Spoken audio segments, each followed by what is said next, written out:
meeting you here. I just wanted to share some information about the announcement that RFK Jr. made about suspending his campaign, but staying in the race, and at the same time supporting Trump. And some people have questions about how's that possible and what does that really mean.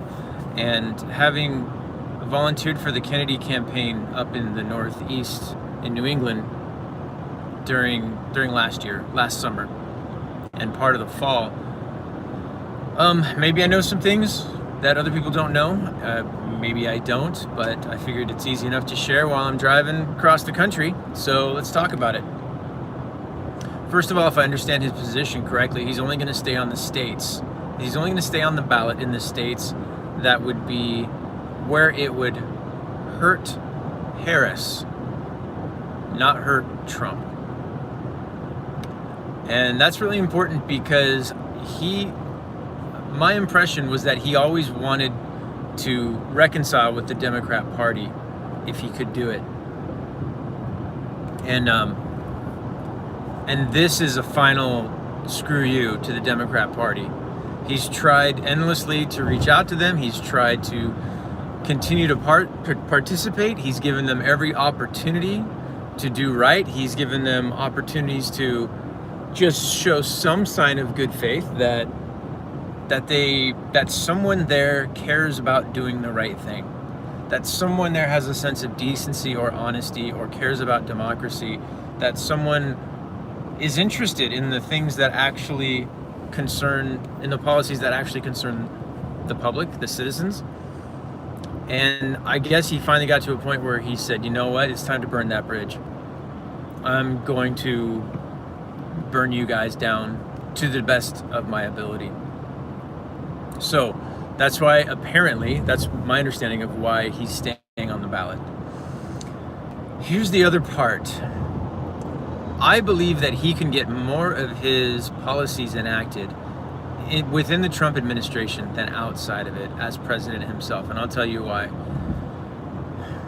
My experience with his campaign was that it was so poorly managed, so corrupt, so full of toxic and divisive and people. I wish I could think of some of these terms for how dysfunctional some of these people are. The kind of gaslighting that they would do within the campaign, the way that they would sabotage the campaign, the mismanagement of funds that was taking place.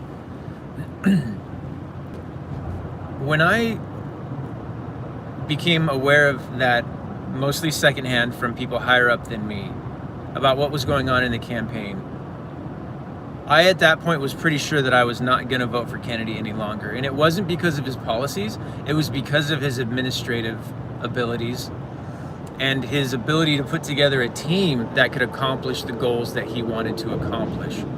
And I felt that if he couldn't make sure that his top level campaign staff were effective and trustworthy and had integrity, then I didn't feel like he could run a country, no matter how well-meaning he was.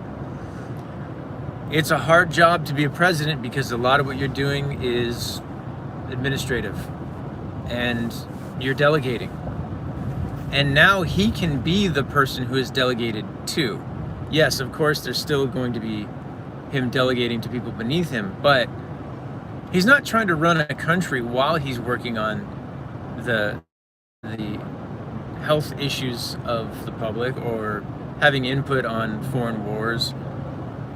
He can actually focus on a few key policies and do what he does best, which is operate as a lawyer and litigate and clean house inside the three-letter agencies, possibly, but more likely, they're all tied. It's all tied together. So I'm not really sure how many pies he'll have to have his hands in, but I'm thinking mostly in terms of the regulatory agencies, the regulatory capture, or the corporate capture of the regulatory agencies. So if you're a Kennedy supporter, I think probably, if Trump is sincere, if he's going to do what he said he's going to do and give Kennedy the space to do what Kennedy wants to do, I think he can actually get more of his policies enacted and make a bigger difference within the campaign, within the administration, than if he was actually president himself and having to deal with everything that comes through the White House. All right, that's it.